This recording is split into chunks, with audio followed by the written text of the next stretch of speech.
Hi everyone, आप लोग अच्छे होंगे। आज हम लोग एक्सरसाइज 1.2 जो है इसका आज हम लोग हल करेंगे। तो सबसे पहले हम कुछ पिछली बातें जो है आप लोगों को पहले याद दिला देते हैं, फिर उसके बाद हम लोग चलेंगे। तो सबसे पहले एक बताए थे, सबसे पहले परिमित समुच्चय पढ़ाए थे, जिसको कहते हैं फिनाइट सेट कहते हैं।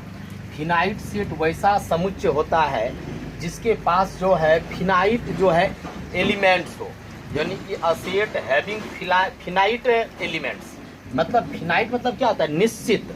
जैसे कि 1 2 3 4 5, देखिए इसमें कितने एलिमेंट्स हैं हम बता सकते हैं। 1 2 3 4 5। हम अगर गिनती गिन लेंगे तो वह परिमित हो जाएगा, और अगर गिनती नहीं गिन सकेंगे तो क्या हो जाएगा? अपरिमित समुच्चय हो जाएगा। ये सब चीज़ हम पढ़ा चुके हैं। आप लोग जो है, जो न्यू हैं, मेरा पिछला वाला वीडियो आप लोग देख लेंगे। अगर अपरिमित समुच्चय है, जिसको कहते हैं इनफिनाइट, क्या कहते हैं? इनफिनाइट सेट कहते हैं। तो इनफिनाइट सेट क्या होता है? तो जिसके हम अवयवों को नहीं गिन सकते हैं। जैसे देखिए 1 2 3 डॉट डॉट डॉट, हम अब ये नहीं बता सकते हैं इसमें कितने अवयव हैं, इसीलिए यह अपरिमित समुच्चय हो गया। हम पढ़ा चुके हैं, सिर्फ थोड़ा सा आप लोगों को याद दिला रहे हैं। तो देखिए अब एक चीज है, रिक्त समुच्चय क्या होता है, पढ़ाया हुआ है। रिक्त समुच्चय, रिक्त समुच्चय जिसको कहते हैं इम्प्टी सेट कहते हैं, या नल सेट कहते हैं, या नल सेट कहते हैं, या वॉइड सेट कहते हैं, या हम जीरो सेट भी कहते हैं, या हम लोग क्या कहते हैं? जीरो सेट भी कहते हैं। तो देखिए रिक्त समुच्चय किसे कहते हैं? तो रिक्त मतलब होता है खाली, यानी कि समुच्चय तो होगा लेकिन कोई इसमें अवयव नहीं होगा। रिक्त मतलब खाली, रिक्त ही रह जाएगा। तो कहेंगे वैसा समुच्चय जिसमें एक भी अवयव नहीं हो, वैसा समुच्चय जिसमें एक भी अवयव नहीं हो, उसे रिक्त समुच्चय कहते हैं। रिक्त समुच्चय को ऐसे या हम लोग ऐसे सूचित करते हैं, फाई, इसको या वॉइड पढ़ेंगे, फाई या वॉइड। तो वॉइड यहाँ हम लोग चूंकि सेट थ्योरी पढ़ रहे हैं, इसीलिए हम लोग वॉइड शब्द का यूज करेंगे। तो इसको रिक्त समुच्चय को या तो ऐसे सूचित करेंगे। फिर से हम बताते हैं, रिक्त समुच्चय किसे कहते हैं? वैसा समुच्चय जिसमें एक भी अवयव नहीं हो। समुच्चय तो होगा लेकिन इसमें कोई अवयव नहीं है, इसीलिए इसको हम लोग रिक्त समुच्चय कहते हैं। तो चलिए इसको ऐसे या ऐसे सूचित करते हैं। एक है हम लोगों का समान समुच्चय। समान समुच्चय देखिए पढ़ा चुके हैं, फिर भी देखें। समान समुच्चय जिसको कहते हैं इक्वल सेट्स। तो इक्वल सेट्स क्या होता है? तो दो समुच्चय समान कहलाते हैं। जैसे 1 2 3 4, एक ये सेट है, एक b बराबर है 4 3 2 1। तो ये दोनों सेट, दो सेट समान समुच्चय कहलाते हैं यदि दोनों में अवयव हुबहू हो, यानी कि a के सभी अवयव b में है। देख लीजिए, 1 है, 2 भी है कहीं न कहीं, 3 भी है, 4 भी है, इसके भी टोटल इसमें है। तो यानी कि दो समुच्चय समान समुच्चय कहलाते हैं यदि एक दोनों समुच्चयों में हुबहू अवयव हो, सेम टू सेम एलिमेंट्स हो, तब हम लोग क्या कहते हैं? समान समुच्चय। और समान समुच्चय को कैसे डिनोट करते हैं? तो a बराबर b। अगर समान समुच्चय नहीं होगा तो इस तरह से काट देंगे, कहेंगे तब a जो है b के बराबर नहीं है। जैसे एक उदाहरण ले लेते हैं, जैसे a बराबर 1 2 है, अब b बराबर ले लेते हैं 2 और 4 ले लेते हैं। तो a के सभी अवयव b में है नहीं है, या b के सभी अवयव a में है नहीं है, कहेंगे a जो है वह b के बराबर नहीं है। तो ये सब चीज़ हम पढ़ा चुके हैं। अब इस पे कुछ क्वेश्चन जो है हम आप लोगों को हल करके बताते हैं। चलते हैं हम लोग। देखिए प्रश्नावली है आप लोगों का 1.2 है। कहता है 1 नंबर क्वेश्चन कहता है कि निम्नलिखित में से कौन से रिक्त समुच्चय के उदाहरण हैं? रिक्त समुच्चय कौन सा है आपको ये बताना हो। कहता है 2 से विभाज्य विषम प्राकृत संख्या, विभाज्य वो भाज्य कहता है विषम प्राकृत संख्या। विषम प्राकृत संख्या, क्या दो से ऐसी कोई भी विषम प्राकृत संख्या है जो दो से विभाजित होती है? विषम प्राकृत संख्या क्या हुआ भाई? 1 हुआ, 3 हुआ, 5 हुआ, 7 हुआ, 9 हुआ, डॉट डॉट डॉट। क्या यह दो से विभाज्य हो सकता है? नहीं हो सकता है। कोई भी अवयव ऐसा नहीं है इसमें कोई है जो दो से विभाजित हो जाएगा, तो नहीं है। इसीलिए यह कौन सा समुच्चय हुआ? रिक्त समुच्चय हुआ। क्योंकि कोई भी ऐसा अवयव नहीं है, कोई भी ऐसा विषम प्राकृत संख्या नहीं है जो दो से पूरी तरह से विभाजित होगा। कोई भी ऐसी है नहीं हो सकता है। इसीलिए कहेंगे कि यह जो है आपका विषम जो है, ऐसा कोई भी विषम प्राकृत संख्या नहीं है जो दो से विभाजित होगी। इसीलिए जो है यह आपका रिक्त समुच्चय है। कौन सा समुच्चय? क्योंकि इसमें एक भी अवयव नहीं हुआ, इसीलिए यह रिक्त समुच्चय हो गया। अब है दूसरा क्वेश्चन क्या कहता है, यहां देखें। दूसरा क्वेश्चन कहता है सम अभाज्य संख्याओं का समुच्चय। सम अभाज्य संख्याओं का समुच्चय। तो देखिए संख्याओं का समुच्चय, तो देखिए सम भी हो और अभाज्य भी हो। तो आप लोग को पता है कि अभाज्य संख्या किसे कहते हैं? तो वैसी संख्या जो एक और स्वयं से विभाजित हो वो क्या कहलाता है? अभाज्य संख्या। और सम वाला, तो दो एक ऐसा है जो सम भी है और अभाज्य संख्या भी है। 3 भी सम भी, ये 3 जो है विषम वाला सबसे छोटी अभाज्य संख्या है। 5 भी अभाज्य संख्या है, 7 भी है, फिर 11 है, 13 है, 17 है, 19 है, 23 है, फिर उसके बाद 29 है, 31 है, फिर 37 है, फिर 41 है, 43 है, डॉट डॉट डॉट। इसी तरह से ये सारे अभाज्य संख्या हैं। और इसका जो गुणनखंड होगा मात्र 2 ही गुणनखंड होगा इसका, या तो 1 गुना 2 या 2 गुना 1। इसी तरह से सबका। तो सम भी हो और अभाज्य भी हो, तो दो एक ऐसा है जो कि सम भी है और क्या है? सम भी है और अभाज्य संख्या भी है। इसीलिए क्या बताइए, क्या यह रिक्त समुच्चय होगा? तो जी नहीं, क्योंकि रिक्त समुच्चय का परिभाषा होता है वैसा समुच्चय जिसमें एक भी अवयव नहीं हो। इसमें तो 2 एक अवयव आ गया, इसीलिए यह रिक्त समुच्चय नहीं है। यह रिक्त समुच्चय जो है नहीं है, यह कभी भी रिक्त समुच्चय नहीं होगा। क्योंकि रिक्त समुच्चय का परिभाषा क्या होता है? जिसमें कोई भी अवयव नहीं हो, इसमें 2 एक अवयव आ गया, इसलिए रिक्त समुच्चय नहीं है। अब कहता है 3 नंबर में कहता है एक x सच दैट x एक प्राकृत संख्या है। कहता है एक प्राकृत संख्या है, प्राकृत संख्या है जो कि कहता है कि x लेस देन 5 कहता है, और कहता है x ग्रेटर देन 7। यानी कि एक प्राकृत संख्या आपको बताना है जो कि आपका क्या कहता है? 5 से छोटा और 7 से क्या है? बड़ा है। कोई ऐसा हो सकता है? जी नहीं, ऐसा कोई नहीं हो सकता। हम एक के बार कहें कि x ऐसा है जो 5 से छोटा है, इसमें कहें 7 से कौन सी है? बड़ा है। तो ये चीज आप कैसे कहेंगे? देखिए यहाँ ये जैसे कहता है कि x जो है 5 से छोटा, तो अगर 5 से छोटा, तो 5 से छोटा, 5 से छोटा 7 से बड़ा, तो ये चीज एग्जिस्ट नहीं कर रहा है, इसीलिए इस कोई भी अवयव नहीं होगा। और कोई जब अवयव नहीं होगा तो इसलिए हम लोग क्या कहेंगे कि यह जो है आपका क्या है? ये आपका रिक्त समुच्चय है, क्योंकि इसमें कोई भी अवयव नहीं आ सकता है। इसी तरह से एक क्वेश्चन है आगे, नेक्स्ट क्वेश्चन है। आप लोग सिर्फ जो है थ्योरी को देखेंगे, सवाल जो है अपने बनते चले जाएगा, कहीं कोई दिक्कत नहीं होगी। एक क्वेश्चन है, कहता क्या है? चौथा number, y such that y किन्हीं भी 2 समांतर रेखाओं के उभयनिष्ठ बिंदु। तो अगर कोई 2 समांतर रेखा है तो कभी उभयनिष्ठ बिंदु हो सकता है? उभयनिष्ठ बिंदु तब न होता जब कोई 2 रेखा एक दूसरे को प्रतिच्छेद करती। तो इस जगह अगर प्रतिच्छेद करेगी तब न ये कॉमन पॉइंट होगा। तो लेकिन जब 2 समांतर रेखा है तो कहीं कटेगा ही नहीं, तो इसीलिए उभयनिष्ठ बिंदु नहीं हो सकता। और जब उभयनिष्ठ बिंदु नहीं होगा तो इसमें कोई अवयव नहीं हो सकता। और जब अवयव नहीं होगा तो वह कौन सा समुच्चय होगा? रिक्त समुच्चय होगा। तो आप लोग ध्यान दें,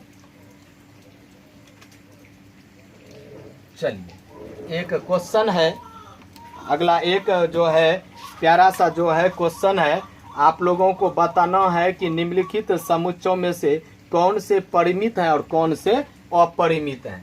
जैसे 2 का 1 नंबर परिमित और अपरिमित। वर्ष के महीनों का समुच्चय, तो हम लोग जानते हैं कि एक वर्ष में 12 महीने होते हैं, तो गिन के बता सकते हैं। तो जब गिन लेंगे तो क्या हो जाएगा, परिमित हो जाएगा। नहीं गिन सकते तो क्या होता है, अपरिमित। ये परिमित समुच्चय हो जाएगा, जिसको कहते हैं इंग्लिश में फिनाइट सेट कहते हैं। फिर दूसरा क्वेश्चन क्या है, दूसरा क्वेश्चन कहता है कि इस तरह से है, 1 है, 2 है, 3 है, डॉट डॉट डॉट। देखिए हम इसके अवयवों को हम नहीं गिन सकते हैं, इसलिए यह क्या हो जाएगा, अपरिमित समुच्चय हो जाएगा। कौन सा, तो अपरिमित समुच्चय हो जाएगा। फिर तीसरा है, क्या है, तो देखिए 1 है, 2 है, 3 है, डॉट डॉट डॉट 99, 100। तो क्या हम इसके अवयवों को गिन के बता सकते हैं? जी हाँ, बता सकते हैं। कितने हैं, तो 1 से लेकर के 100 है। तो ये आपका क्या हो गया, परिमित हो गया, परिमित समुच्चय हो गया। लिख दें परिमित समुच्चय। फिर उसके बाद चौथा है आप लोगों का 100 से बड़े धन पूर्णांकों का संग्रह। 100 से बड़ा धन पूर्णांक 101, 102, 103, 104 डॉट डॉट डॉट कितना होगा, तो हम नहीं गिन सकते हैं। तो 101, 102, 103 डॉट डॉट डॉट, इसीलिए यह क्या हो जाएगा आपका, अपरिमित समुच्चय हो जाएगा। आपका क्या हो जाएगा, अपरिमित समुच्चय हो जाएगा। फिर 5वां नंबर क्वेश्चन कहता है कि 99 से छोटे अभाज्य पूर्णांकों का संग्रह। तो हम लोग आराम से 99 से छोटा अभाज्य पूर्णांक हम लोग कह सकते हैं। 99 से छोटा 2 से चालू करेंगे, 3 भी अभाज्य है, 2 भी है, 3 भी है, 5 भी है, डॉट डॉट डॉट। 99 से छोटा जो भी होगा, देखिए 97 किसी से खाता है क्या, शायद 97 किसी से खाता है क्या, शायद नहीं खाता है। तो यानी कि हो गया, इसके बीच में भी और सब होगा। तो आप लोग जो है आराम से बता सकते हैं कि इसमें कितने जो है अभाज्य संख्या है। आप लोग देख लेंगे कि 97 भी है कि नहीं। देखिए अब एक क्वेश्चन है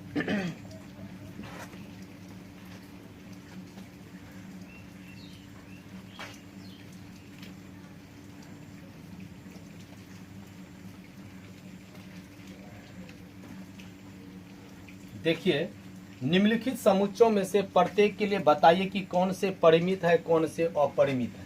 3 का 1 नंबर कहता है कि x अक्ष के समांतर रेखाओं का समुच्चय। देखिए x अक्ष के समांतर, ये बताना है परिमित है कि वो अपरिमित है। तो x अक्ष के समांतर, तो ये x अक्ष है, उसके समांतर देखिए कितनी रेखाएं खींच सकते हैं। चलते खींचते चलिए, लाइफ टाइम आप खींच सकते हैं समांतर रेखा। देखिए इधर भी खींच सकते हैं। देखिए तो ये परिमित होगा कि वो अपरिमित होगा, तो अपरिमित हो जाएगा। तो इसमें आप लोग प लिख दीजिए, अ से अपरिमित, अपरिमित, अपरिमित समुच्चय, समुच्चय हो जाएगा। अब दूसरा क्वेश्चन क्या कहता है, आप लोग इसको समझ चुके होंगे। एक्स अक्ष के समांतर, एक्स अक्ष के समांतर तो बहुत रेखाएं हम लोग खींच सकते हैं। अंग्रेजी वर्णमाला के अक्षरों का समुच्चय, तो अंग्रेजी वर्णमाला के कितने अक्षर होते हैं, 26 लेटर्स होते हैं। तो क्या कहता है, अंग्रेजी वर्णमाला के अक्षरों का समुच्चय। तो क्या कर सकते हैं, ABC डॉट डॉट डॉट कितना, Z। तो संग्रह कर ही सकते हैं। तो अगर संग्रह आराम से करेंगे, साथ साथ में कितने हैं तो हम बता सकते हैं 26 लेटर्स हैं, गिन सकते हैं। इसलिए क्या हो जाएगा, परिमित समुच्चय हो जाएगा। प से परिमित, स्व से समुच्चय। फिर उसके बाद अगला क्वेश्चन है कि उन समुच्चयों का, उन संख्याओं का समुच्चय जो 5 के गुणज हो। तो देखिए 5 के गुणज मतलब 5 का पहरा, 6 के गुणज मतलब 6 का पहरा, 7 का गुणज मतलब 7 का पहरा। तो 5 का पहरा, तो 5, 10, 15, 20 डॉट डॉट डॉट। तो इसको हम लोग कितने इसमें अवयव हैं ये तो नहीं बता सकते, इसीलिए ये हो जाएगा अस्व हो जाएगा। अपरिमित, स्व माना समुच्चय, अस हो जाएगा। फिर अब हम लोग चलते हैं कहता है कि पृथ्वी पर रहने वाले जानवरों का संग्रह। जी हाँ, अब ये क्वेश्चन है, बहुत अच्छा क्वेश्चन है। पृथ्वी पर रहने वाले जानवरों का संग्रह, तो कितने जानवर हैं इस धरती पे हम काउंट कर सकते हैं। सब चीज़ होता है। जनगणना होता है कि नहीं, मनुष्य कितने, भारत की आबादी कितनी है, तो होता है कि नहीं जनगणना, हम लोग अनुमान लगाते हैं कि नहीं। तो जी हाँ, ये आपका परिमित समुच्चय हो जाएगा, परिमित समुच्चय हो जाएगा। फिर एक क्वेश्चन है, कहता है कि मूल बिंदु 0 0 से होकर जाने वाले वृत्तों का संग्रह। तो देखिए मूल बिंदु 0 0 से, तो जैसे देखिए मूल बिंदु 0 0 से कैसे जाएगा, देखिए हम लोग इसको लेके चलते हैं। देखिए मूल बिंदु ले लेते हैं, ये देखिए मूल बिंदु ले लिए, यहाँ हो गया मूल बिंदु, ये जो है 0 0 हो गया इस जगह, ये एक वृत्त गया, एक छोटा सा भी वृत्त जा सकता है, एक इससे थोड़ा सा भी बड़ा वृत्त जा सकता है, इधर भी ऐसे करके, ये भी ऐसे, एक ऐसे करके भी, इधर भी इस तरह से, छोटा भी, इससे भी छोटा, बड़ा भी। तो बहुत सारे जो है मूल बिंदु से वृत्त खींचे जा गुजर सकते हैं, बहुत सारे वृत्त जो है गुजर सकते हैं, इसलिए क्या हो जाएगा, अपरिमित समुच्चय हो जाएगा। कौन सा समुच्चय हो जाएगा, अपरिमित समुच्चय। अब हम लोग अगला क्वेश्चन आप लोग देख लें इसको जल्दी से।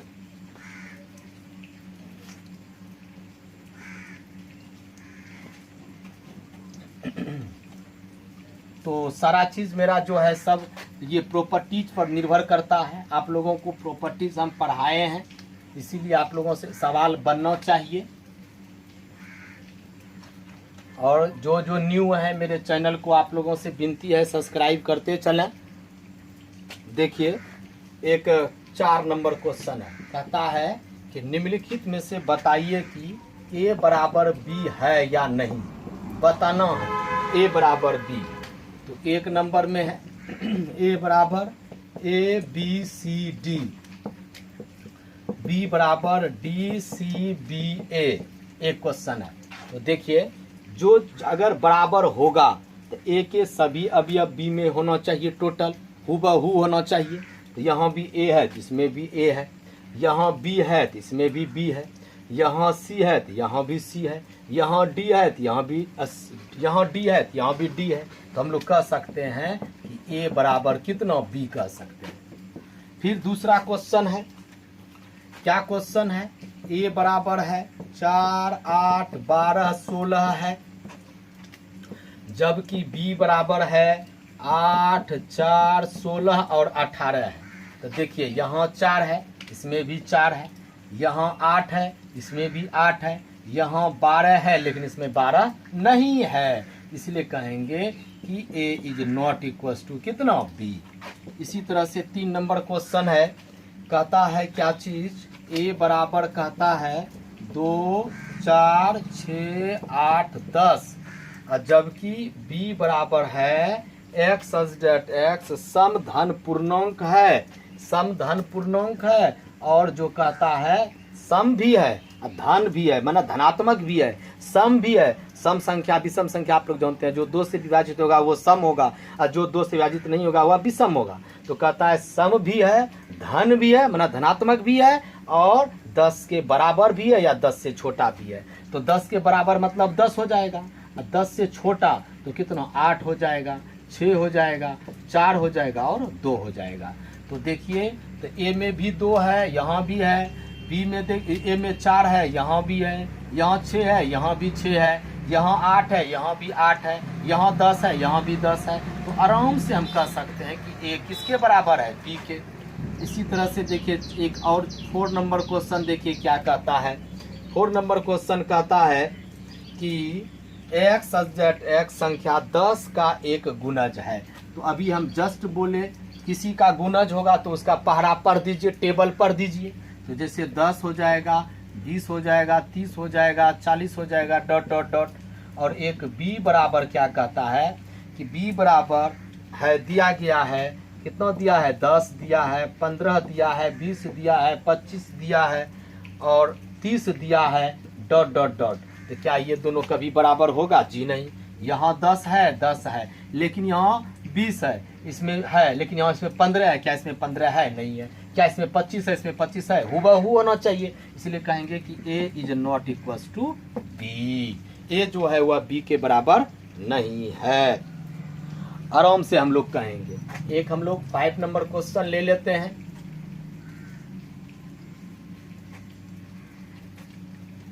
देखिए एक हम लोग 5 नंबर क्वेश्चन ले लेते हैं, खत्म ही कर देते हैं चैप्टर को।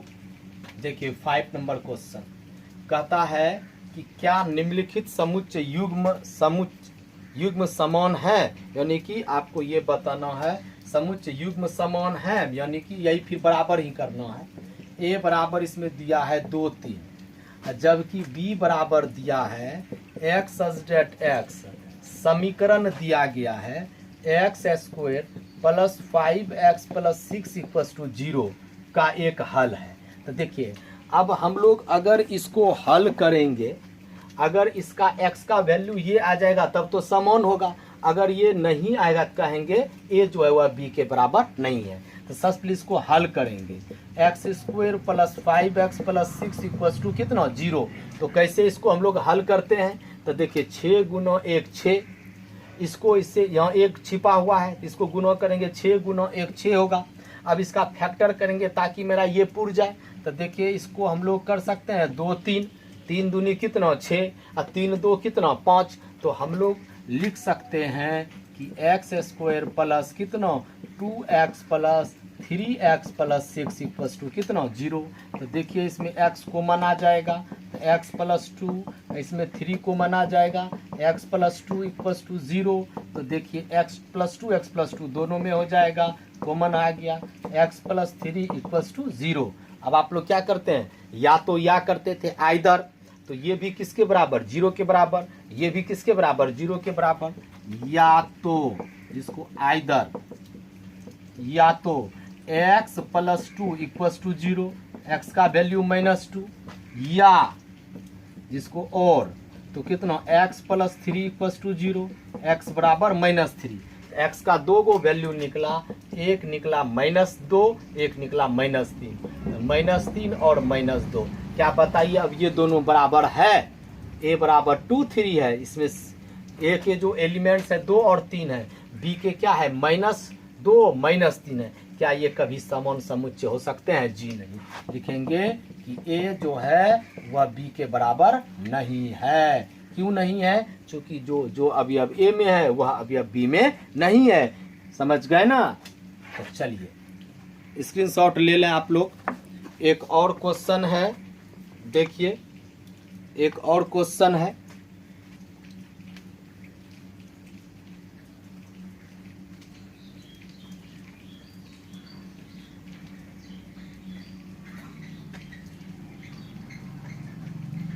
चलिए हम लोग जो है कहता है दूसरा इसका सवाल है 5 का, a बराबर है शब्द x सच डेट x, शब्द क्या है फॉलो का एक अक्षर है। तो इसको अगर हम लोग सेट के रूप में, अगर इसको सेट किस फॉर्म टेबुलर फॉर्म में लिखेंगे तो f हो जाएगा, o हो जाएगा, l हो जाएगा और w हो जाएगा। f आ चुका है, o आ चुका है, l आ चुका है और क्या होगा w होगा। b बराबर क्या दिया गया है, तो b बराबर कहता है y सच डेट y, शब्द जो है वोल्फ जो है का एक अक्षर है। तो सबसे पहले इसको भी हम लोग क्या करेंगे, W O L और F, ये तो सब भिन्न भिन्न वर्ड है, सबको लिख लिए। तो क्या ये दोनों समान है, तो देखिए F है यहाँ, F यहाँ भी है। अब ये कोई जरूरी नहीं है कि क्रम में ही हो, कहीं ना कहीं होना चाहिए, सिर्फ ये नहीं कि एकदम क्रम में लिखा हुआ, इस समुच्चय में ऐसी कोई बात नहीं है। तो F यहाँ है, यहाँ भी है, F O यहाँ है, O भी है, L भी है, L भी है, W, इसलिए कहेंगे A बराबर कितना B, क्योंकि A के जो सब भी अवयव है वह B में भी है और B के जो अवयव है वह सब A में भी है, इसलिए यह समान समुच्चय हो गया। और एक लास्ट समुच्चय आप लोग लास्ट क्वेश्चन देख लें।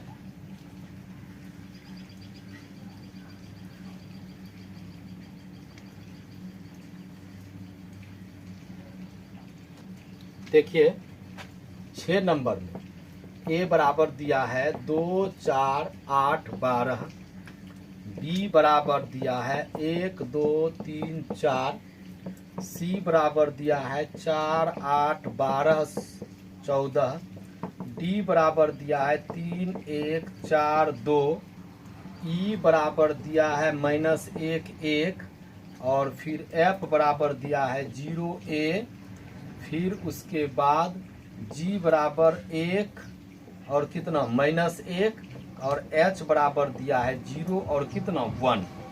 ये आपको दिया गया है और इसमें आपको बताना है कि कौन कौन से समान है, कौन कौन से समान है। बिल्कुल हम लोग आराम से कह सकते हैं कि देखिए तो पहले कौन कौन से समान है।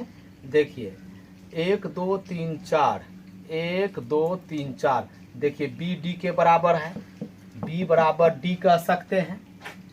और उसके बाद जो है ये तो होगा नहीं। चलिए अब देखिए तो ये और ये देखिए -1 -1, 1 और 1, तो हम लोग कह सकते हैं कि E जो है वह किसके बराबर है, G के बराबर है। कौन कौन समान है। फिर उसके बाद और कोई है, देखिए तो और कहीं नहीं है। यहाँ 0a है, यहाँ 0 1 है, सिर्फ दो ही है। एक B जो है D के बराबर है, एक E जो है वह किसके बराबर है, G के। तो आपका जो है यह चैप्टर जो है कंप्लीट होता है। आप लोग का 2 चैप्टर हुआ, फिर हम लोग अगले दिन मिलेंगे तो 1.3 हम लोग चलेंगे। पहले जहाँ तक प्रॉपर्टीज पढ़े हैं पहले वहाँ तक हम लोग सवाल हल करेंगे। बाय।